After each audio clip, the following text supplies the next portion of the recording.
দেশের এত বড় ক্ষতি জিয়াউর রহমান ছাড়া আর কেউ করেনি। ঠিক এই জিয়াউর রহমানের ৭১-এর খুনি এবং ৭৫-এর খুনির সঙ্গী জেনারেল জিয়াউর রহমান। বিএনপি সরকার ক্ষমতায় আসার পরপরই যেন আওয়ামী লীগ নতুন করে জীবন ফিরে পেল, এমনটাই মনে হচ্ছে। তারেক রহমান ক্ষমতায় বসার পরপরই দেখা গিয়েছে কিছু কিছু জায়গায় আওয়ামী লীগের অফিস খুলে দেওয়া হয়েছে। তাছাড়া আওয়ামী লীগের যেসব নেতাকর্মী লুকিয়ে ছিল তারাও আবার প্রকাশ্যে আসতে শুরু করেছে। কেউ কেউ তো আবার সরকার দলের সাথে যোগ দিয়ে মাস্তানি করেও বেড়াচ্ছে। আবার আওয়ামী লীগের অনেক প্রভাবশালী এমপি মন্ত্রী যাদের জুলাই আন্দোলনের পর আটক করা হয়েছিল তারাও আবার জামিনে মুক্তি পেয়েছেন। তো কি সেই প্রভাব, যে প্রভাবের জেরে আওয়ামী লীগ আবারও প্রকাশ্যে আসতে শুরু করেছে? নাকি বিএনপির যোগসাজশেই আবারও আওয়ামী লীগ ফিরে আসছে? তো বন্ধুরা, আজকের এই ভিডিওটিতে আপনাদের জানাবো বিএনপি ক্ষমতায় আসার পরপরই জামিনে মুক্তি পেল আওয়ামী লীগের যেসব এমপি মন্ত্রী ও প্রভাবশালী নেতাকর্মী তাদের সম্পর্কে। তাছাড়া আরও জানাবো যে মামলায় আটক করা হয়েছিল এবং যে কারণে মুক্তি পেলেন তারা সে সম্পর্কেও। আর কি সে ধোঁয়াশা শক্তি, যে শক্তির জোরে আওয়ামী লীগ আবারও সক্রিয় হয়ে প্রকাশ্যে আসছে, এ সম্পর্কেও বিস্তারিত থাকছে ভিডিও জুড়ে। তো চলুন আর কথা না বাড়িয়ে ভিডিওটি শুরু করি। তবে বন্ধুরা, ভিডিওটি শুরু করার পূর্বে অনুরোধ রইল, ভিডিওটিতে একটি লাইক দিয়ে শুরু থেকে শেষ পর্যন্ত দেখুন। ৭১-এর ঘটনা, এরপর খুনি জিয়াউর রহমান কি করেছে সেই সব জানার জন্য সকলের এটি দেখা উচিত। সাবেক বিচারপতি শামসুদ্দিন চৌধুরী মানিক। আওয়ামী লীগের অন্যতম দালাল হলেন বিচারপতি শামসুদ্দিন চৌধুরী মানিক। শামসুদ্দিন চৌধুরী মানিক বাংলাদেশ সুপ্রিম কোর্টের আপিল বিভাগের একজন অবসরপ্রাপ্ত বিচারক, যিনি বেশ কিছু বিতর্কিত মামলার জন্য পরিচিতি লাভ করেছেন। তাকে অবসর গ্রহণের পর মামলার রায় জমা দেওয়ার জন্যও সমালোচনা করা হয়েছিল। অনেক বিতর্কে জড়িত থাকার কারণে তিনি তার শেষ কর্মদিবসে অ্যাটর্নি জেনারেল অফিস এবং সুপ্রিম কোর্ট বার অ্যাসোসিয়েশন থেকে বিদায় সংবর্ধনা পাননি। তাছাড়া তিনি সুপ্রিম কোর্টের মতো জায়গার বিচারক হওয়া সত্ত্বেও আওয়ামী লীগের দালালি করে গেছেন। সবসময় শেখ হাসিনা ও তার পিতা শেখ মুজিবুর রহমানের গুণগান গিয়েছেন। তাছাড়া শামসুদ্দিন চৌধুরী মানিক ২০২২ সালের ৩রা অক্টোবর একটি বেসরকারি টেলিভিশন টকশোতে অংশ নিয়ে জিয়াউর রহমানকে রাজাকার আর যুদ্ধ অপরাধী হিসেবে অভিহিত করেন। এর আগে ২০২১ সালের ১৫ ফেব্রুয়ারি একটি সেমিনারে বিচারপতি মানিক বলেছিলেন জিয়াউর রহমান মুক্তিযোদ্ধা ছিলেন না, তিনি ছিলেন মুক্তিযুদ্ধে অনুপ্রবেশকারী। এসব মন্তব্য করে তিনি বারবার সমালোচিতও হয়েছেন। শেখ হাসিনার সরকারের পতনের পর ২৩ আগস্ট ২০২৪ তারিখে তিনি সিলেটের কানাইঘাট উপজেলার সীমান্তবর্তী ডনা এলাকা দিয়ে ভারতে পালিয়ে যাওয়ার চেষ্টা করেন। ভারতে যাওয়ার সময় বিজিবির একটি টহল দল সীমান্ত থেকে তাকে আটক করে। ঘটনার পরের দিন শামসুদ্দিন চৌধুরীকে কানাইঘাট থানায় হস্তান্তর করা হয়। পুলিশ তাকে ৫৪ ধারায় আটক দেখিয়ে আদালতে হাজির করে। এ সময় আদালত প্রাঙ্গণে বিএনপির নেতাকর্মী এবং দলীয় আইনজীবীরা শামসুদ্দিন চৌধুরীকে বেধড়ক কিল ঘুষি মারেন। অনেকে ডিম ও জুতা নিক্ষেপ করেন। এছাড়া শামসুদ্দিন চৌধুরীর নাম উল্লেখ করে কটূক্তিমূলক স্লোগানও দেন এবং শারীরিকভাবে লাঞ্ছিত করে তাকে জখম করেন। হামলায় শামসুদ্দিন চৌধুরী মারাত্মকভাবে আহত হন। তার শরীরে অতিরিক্ত রক্তক্ষরণ হয় এবং একটি অন্ডকোষ ফেটে যায়। পরে তাকে তাৎক্ষণিকভাবে হাসপাতালে ভর্তি করা হয় এবং রাত ৮:৩০টার দিকে জরুরি ভিত্তিতে অস্ত্রোপচার করা হয়। এরপর থেকেই তিনি কারাগারে ছিলেন। সম্প্রতি আদালতের নির্দেশনায় তিনি জামিন পেয়েছেন। সেলিনা হায়াৎ আইভী। আওয়ামী লীগের অন্যতম প্রভাবশালী নেত্রী ও নারায়ণগঞ্জ সিটি কর্পোরেশনের সাবেক মেয়র সেলিনা হায়াৎ আইভী জামিন পেয়েছেন। বৈষম্য বিরোধী ছাত্র আন্দোলনের সময় সহিংস ঘটনাকে কেন্দ্র করে আলোচনায় আসেন নারায়ণগঞ্জ সিটি কর্পোরেশনের সাবেক মেয়র সেলিনা হায়াৎ আইভী। ২০২৪ সালের ২০ জুলাই নারায়ণগঞ্জের সিদ্ধিরগঞ্জ এলাকায় আন্দোলনের সময় সংঘর্ষ ও অগ্নিকাণ্ডের একটি ঘটনায় কয়েকজন শ্রমিক নিহত হন। ওই ঘটনায় গার্মেন্টস কর্মী মিনারুল ইসলাম সহ একাধিক মৃত্যুর অভিযোগের দায়ের করা হত্যা মামলায় তাকে আসামি করা হয়।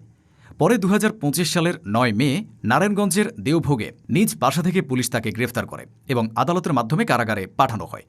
পরবর্তীতে মামলাগুলোর শুনানি হলে হাইকোর্ট তার বিরুদ্ধে করা ৫টি মামলায় জামিন মঞ্জুর করেন। আদালত বলেন মামলাগুলো তদন্তাধীন এবং তিনি আদালতের নির্দেশনা মেনে চলবেন।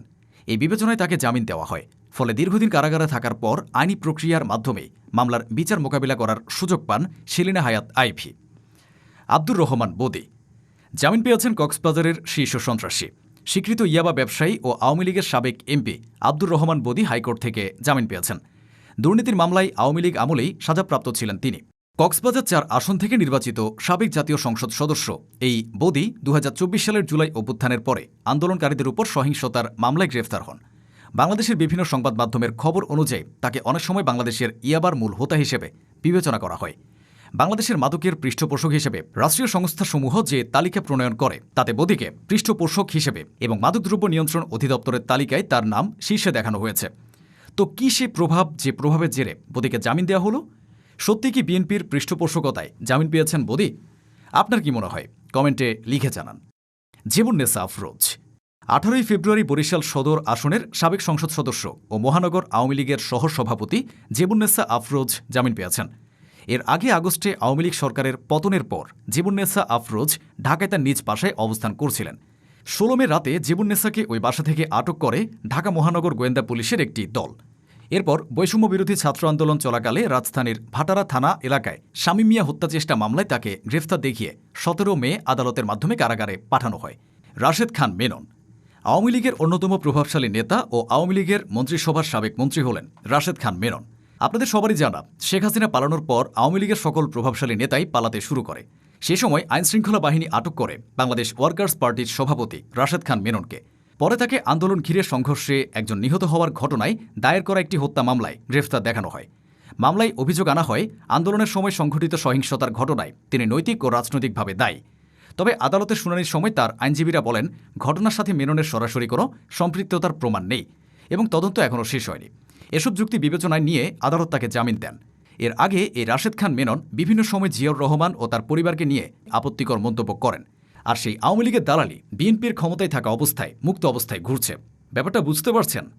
হাসানুল হক ইনু আওয়ামী লীগের অন্যতম দালাল হাসানুল হক ইনু সম্প্রতি জামিন পেয়েছেন। হাসানুল হক ইনু একজন বাংলাদেশি রাজনীতিবিদ ও সাবেক তথ্যমন্ত্রী। তিনি জাতীয় সমাজতান্ত্রিক দল মানে জাসদের সভাপতি। আওয়ামী লীগের নেতৃত্বাধীন 14 দলীয় জোটের অন্যতম নেতা।